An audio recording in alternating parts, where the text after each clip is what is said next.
A city awakened. About 5 minutes away from 9 o'clock. Still another update from that traffic accident on I-65.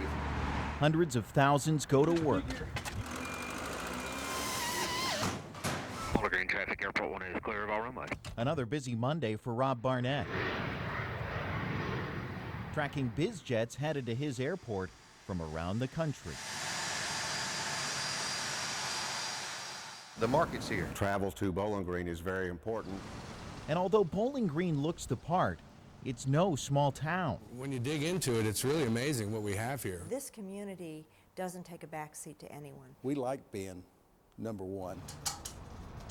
Bowling Green is defined by the number one, the one city in the world that builds America's most iconic car.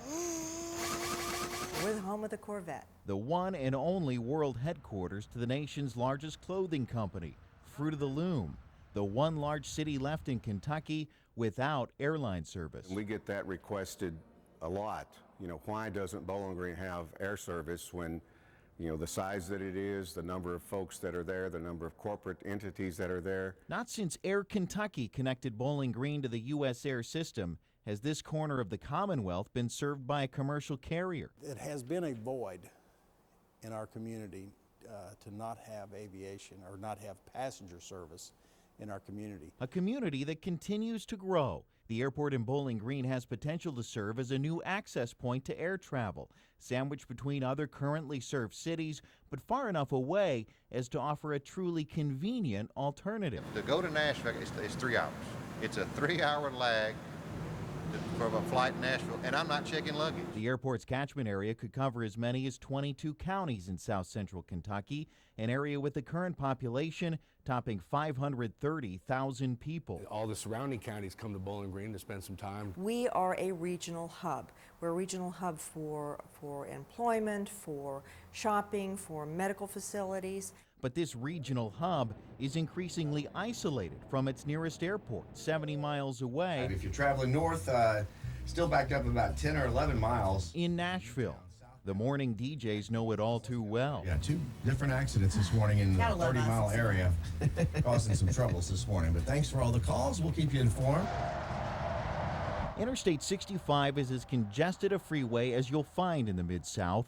The 70-mile drive to Nashville International used to take an hour and 15 minutes. Now, it often takes double that. For a 4:30 flight, I left here at 1:15, and I had to run to get there, and I got to the airport 5 minutes before the plane closed. There is value in that time. And there is a realization all over Bowling Green that the drive costs serious money. We're paying them $40 in their personal car just to drive to Nashville.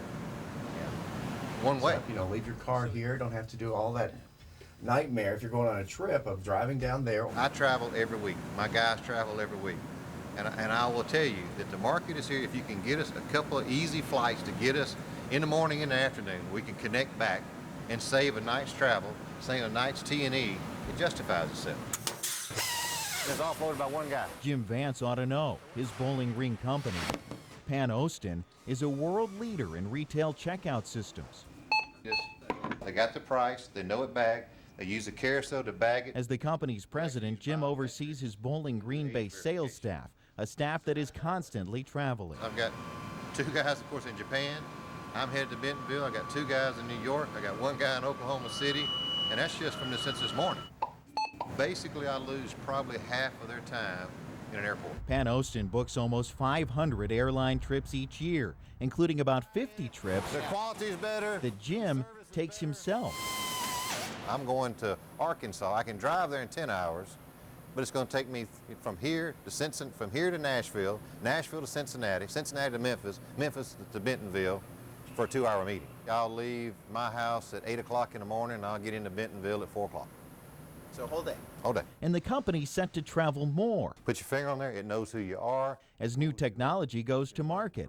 Pan Ostin has created the world's first checkout that scans fingerprints. Set them up in the system, get the biometrics, you set them up one time, every time they come back, now you know they're over 21.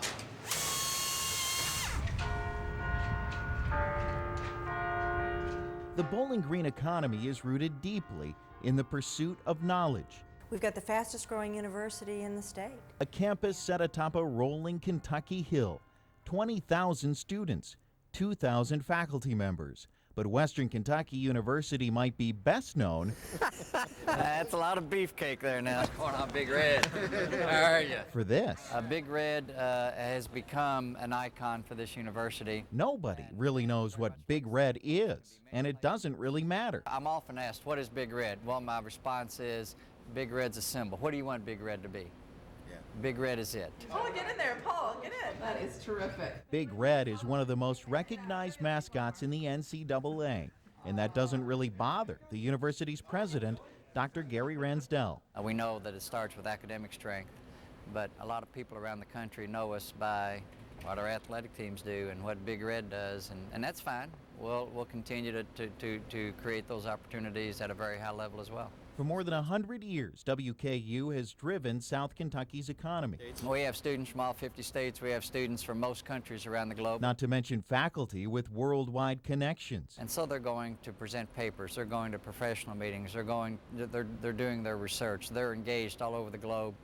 And you have to depend on air traffic to get most places. The university spends several $1 million on airline tickets each year. Money it would rather spend at Bowling Green's hometown airport. Air travel becomes very important for Western Kentucky University, and if we could have a commuter opportunity where we're not having to drive to Nashville or Louisville to catch a flight, it would save time and money. That connectivity isn't just one way. Each year, thousands come to Bowling Green from all over the world, all just for this.